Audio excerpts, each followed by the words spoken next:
Gioielleria Laboratorio Orafo di Livio Darè. Crea e realizza gioielli seguendo i tuoi desideri. Benvenuti al Meteo.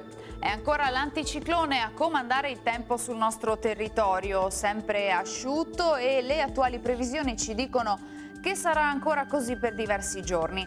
Vediamo il dettaglio di sabato 5 febbraio. Sul Veneto al mattino avremo molte nubi con cielo spesso coperto e frequenti riduzioni della visibilità in pianura e in qualche vallata prealpina, ma in dissolvimento col passare delle ore. Nel pomeriggio invece, come vediamo, più sole. Temperature in leggero aumento, minime tra lo 0 e i 4 gradi, massime invece tra i 10 e i 13 gradi all'incirca. Ci spostiamo ora sul Friuli Venezia Giulia. Anche in questo caso avremo nubi basse e nebbie inizialmente. A seguire cielo via via più sereno. Temperature minime tra 1 e 4 gradi, massime sugli 11-14 gradi.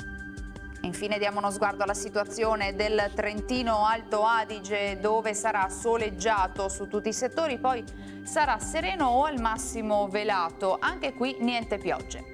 Temperature minime intorno ai 3 gradi, massime sui 12-13 all'incirca. Dal meteo per ora è tutto, vi auguro come sempre un buon proseguimento in compagnia di Antena 3. Arrivederci.